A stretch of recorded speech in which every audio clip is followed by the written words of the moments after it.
More breaking news coming in, where President Trump has concluded his telephonic conversation with Russian President Putin. Putin congratulated Trump for the peace deal in Gaza.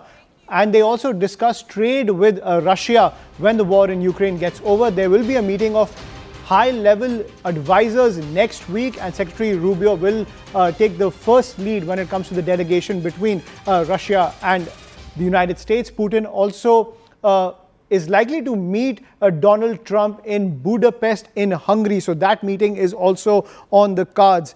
That's the big development coming in on the Russia-America front, ladies and gentlemen. And Siddhant continues to be with us on the broadcast. So Siddhant, this is a huge development that's coming in, where while Putin is trying to end the war between Russia and Ukraine after that feather in his camp over the Gaza deal, now he's trying to warm towards Putin. But clearly it seems that when it comes to the modalities of the Russia war, that was not part of the conversation between the two global leaders.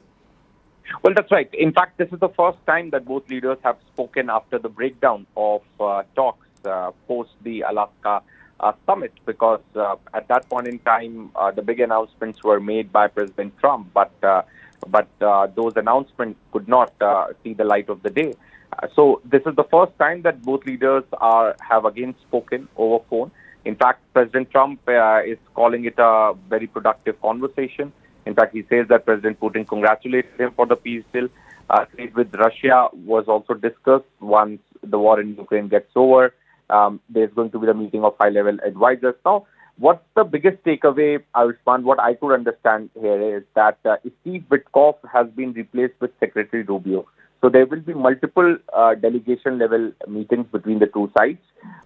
This is what I could understand. And the first meeting will be led by Secretary Rubio. American delegation will be led by Secretary Rubio, not Steve Witkoff.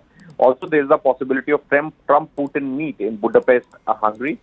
In fact, Ayushman, this particular development is also happening at a time when President Zelensky will be in D.C. tomorrow to meet President Trump. And also, there are reports in American media that Trump may give Tomahawk missiles to Kyiv, perhaps if this happens, if he actually gives this missile to Kyiv, perhaps it would be a 360-degree change in Trump's policy, because what he had promised in the elections that there would be no more weapons given to Kyiv, now giving weapons, and that to Tomahawk missiles to hit deeper into Russia.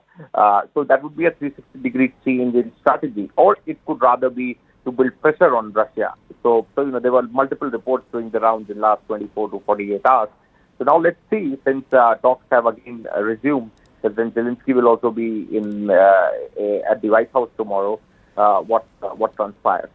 Right. Thank you, Siddhant, for getting us that update. So that's a huge development that's coming in on the international front. Talks between President Putin as well as US President Donald Trump, but no discussions on the modalities and the push for a possible ceasefire between Russia and Ukraine. It seems the United States is pussyfooting around that particular issue.